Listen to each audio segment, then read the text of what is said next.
Live from the world's capital markets, here are the latest financial headlines brought to you by News Factory. Hello and welcome to our daily financial outlook. Stay with us for more market headlines. The gold-dollar pair made a minor upwards correction in the last session, gaining 0.1%.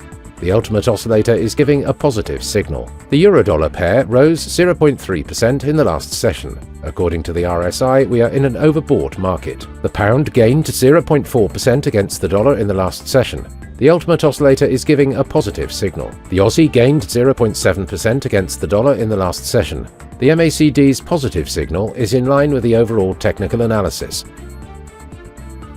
Coming up, our chief analyst's choices for today. European shares were subdued after a strong week driven by aggressive bets on interest rate cuts, with drugs to pesticides group Bayer sliding to a more than 14-year low and weighing on the healthcare sector and Germany's benchmark index. The US Justice Department is seeking more than $4 billion from Binance as part of a proposed resolution of a years-long investigation. Negotiations between the Justice Department and Binance include the possibility that the cryptocurrency exchange's founder, Changpeng Zhao, would face criminal charges. OpenAI named ex-Twitch boss Emmett Shear as interim CEO, while outgoing chief Sam Altman moved to backer Microsoft, in a surprise turn of events that capped a tumultuous weekend for the startup at the heart of an artificial intelligence boom.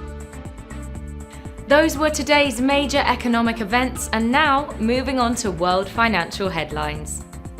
The US Chicago Fed National Activity Index will be released at 13:30 GMT, the US Redbook Index at 13:55 GMT, the US Existing Home Sales at 1500 hours GMT. Finland's unemployment rate will be released at 0600 hours GMT, the UK's Public Sector Net Borrowing at 0700 hours GMT, Australia's RBA meeting minutes at 0000 hours and 30 minutes GMT.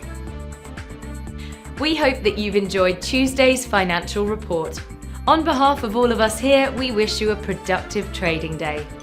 Be sure to join us tomorrow morning for the latest news and events from the financial markets.